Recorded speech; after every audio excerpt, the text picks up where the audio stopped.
A kú déédé àsìkò yìí, kókó inú ìwé ìròyìn la mú wá fún yín láti inú àwọn ìwé ìròyìn ilẹ̀ Nàìjíríà. Orúkọ tèmi ni Ọmágbémisọ́lá Ọmọlọ́rọ̀mọdẹ̀. Àjọ alámòójútó ìṣẹ̀lẹ̀ pàjáwìrì NEMA ti ní àwọn ti dá àwọn òṣìṣẹ́ wọn lọ ìpínlẹ̀ 15 tí ó ṣeé ṣe kí ẹ̀kún omi dà láàmú láti lè túbọ̀ ṣe ìdánilẹ́kọ̀ọ́ fún àwọn olùgbé lórí ìjàmbá tó ń bọ̀ kí wọ́n lè tètè fi àdúgbò sílẹ̀ bí wọ́n ti ní àwọn tí ẹ̀kún omi kó bá ní Mokwa, ìpínlẹ̀ Niger ń gbé ní agbègbè tí ẹ̀kún omi ti lè ṣọṣẹ́. Ìdí nìyí tí ó fi bá wọn lójijì pẹ̀lú gbogbo ìkìlọ̀ ìjọba. Adarí ẹ̀ka ìròyìn fún àjọ NEMA Manzo Ezekiel ní lára àwọn ìpínlẹ̀ wọ̀nyí láti rí Kogi, Imo, Enugu, Adamawa, Taraba, Borno, Zamfara, Katsina àti ìlú Abuja.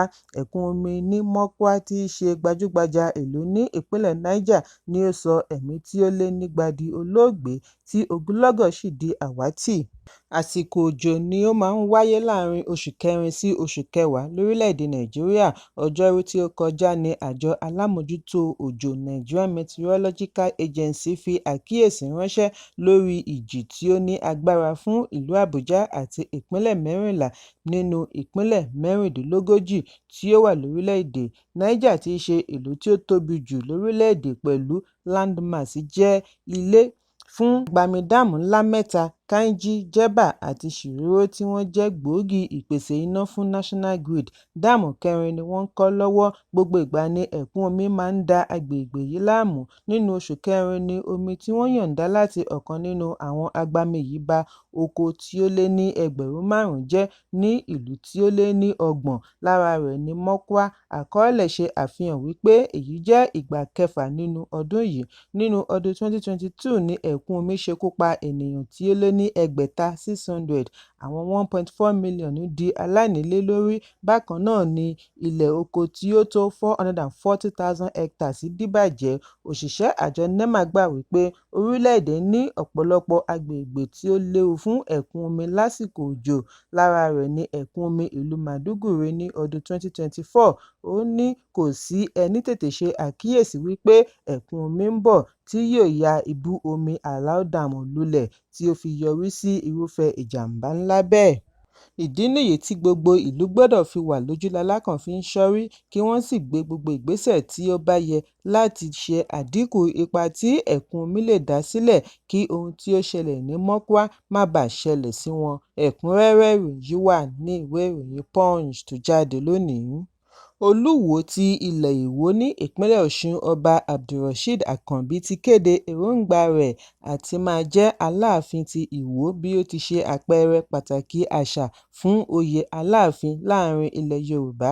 Olúwo ṣe ìkéde yìí lánàá níbi ìgbàlejò Aláàfin tuntun Ọba Abímbọ́lá Ọ̀wọ́adé tí ó wá ṣe àbẹ̀wò sí láàfin rẹ̀. Níbi ìgbàlejò Aláàfin Ọ̀yọ́ ni Ọba Akànbí ti tẹnumọ́ wípé òun kò mọ oyè tí ó tún ga ju oyè Aláàfin ní ilẹ̀ Yorùbá.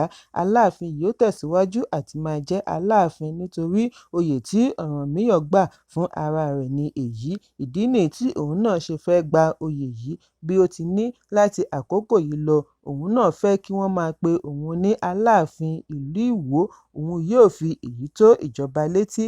Ọba Akànbí kí Ọba Ọ̀wọ́adé káàbọ̀ bí ó ti gbóríyìn fún ìwà ìrẹ̀lẹ̀ Aláàfin àti ìrírí rẹ̀ lágbàáyé. Ó wá fi ìdánilójú rẹ̀ hàn wípé ìlú Ọ̀yọ́ yóò rí àlàáfíà àti ìdàgbàsókè lábẹ́ ìdarí ọba tuntun.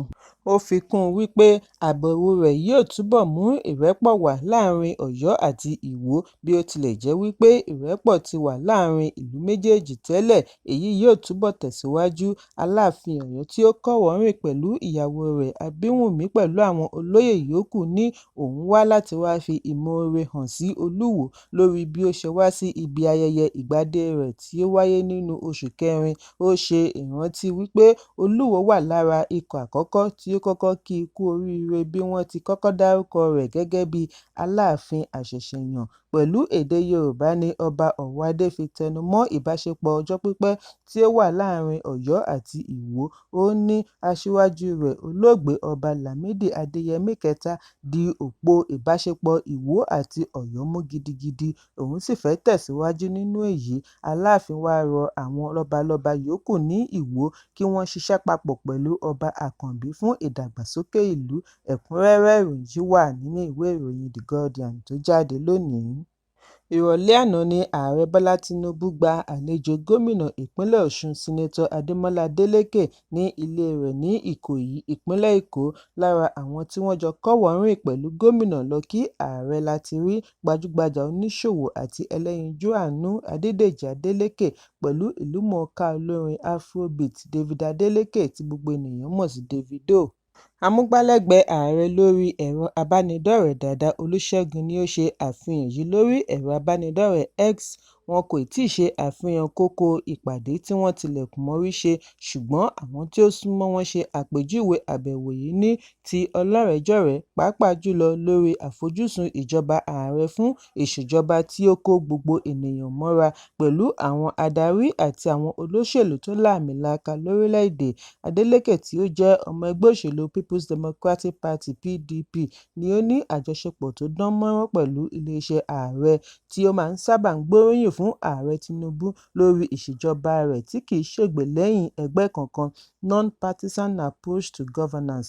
Ẹ̀gbọ́n rẹ̀ lọ́kùnrin Adédèjì Adélékè ni bàbá Davido, tí orin rẹ̀ ń fọ́n jákèjádò àgbáńlá ayé. Wíwá tí Davido wà níbi ìpàdé yìí ti wá dá awuyewuye sílẹ̀ lórí ẹ̀rọ abánidọ́rẹ̀ẹ́, tí àwọn olólùfẹ́ àti alátìlẹyìn rẹ̀ ń gbóríyìn fún un gẹ́gẹ́ bí àmì fún ìrẹ́pọ̀ àti dídí àlàfo ìrandíran (generational bridging).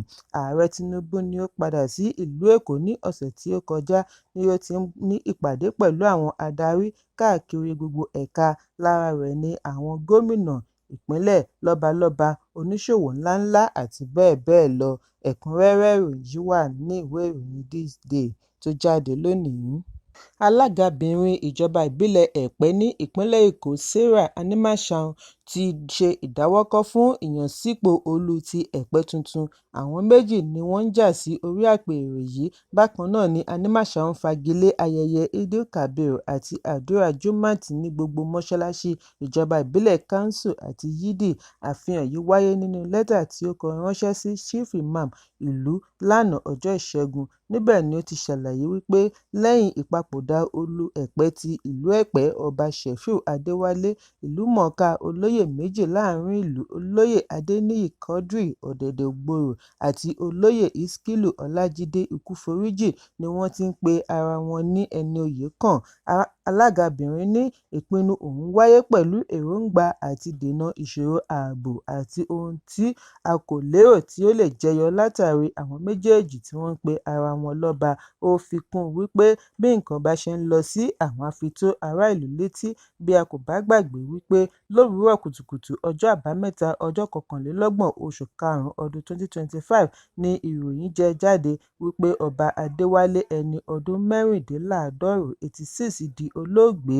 Olóyè àgbà Ọ̀dẹ̀dẹ̀-Ògbòrò Balógun ìlú Ẹ̀pẹ́ Musiliu Adéníyì ni ó fìdí ìpapòdà ọba múlẹ̀ nínú àtẹ̀jáde, bí ó ti ní ọjọ́ yìí kan náà ni kábíyèsí yóò wọ káà ilẹ̀ lọ. Ẹ̀kúnrẹ́rẹ́ ìròyìn yìí wà ní ìwé ìròyìn Punch tó jáde lónìí. Àwọn aláṣẹ ilẹ̀ Saudi Arabia ti ké sí àwọn alálàájì àti alálàájà kí wọ́n dúró lábẹ́ òrùlé wọn fún ọ̀pọ̀lọpọ̀ wákàtí pẹ̀lú àwáwí bí ojú ọjọ́ ṣe rí.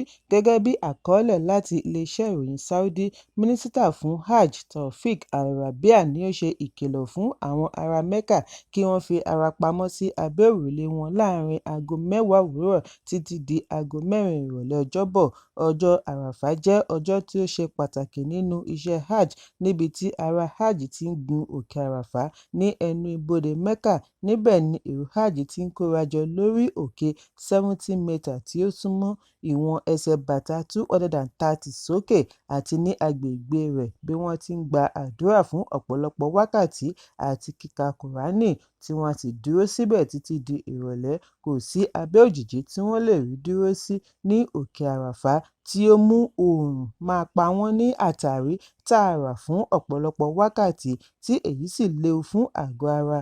Fún ìdí nìyí tí Mínísítírì fún Ètò Ìlera ṣe fi àtẹ̀jíṣẹ́ léde tí iléeṣẹ́ ìròyìn ṣe àfihàn rẹ̀. Wọ́n ní ìgbóná tàbí ooru ọdún yìí kọjá 40°C gẹ́gẹ́ bí ọ̀kan lára ìkórajọ ẹ̀sìn tí ó pọ̀jù lágbàáyé.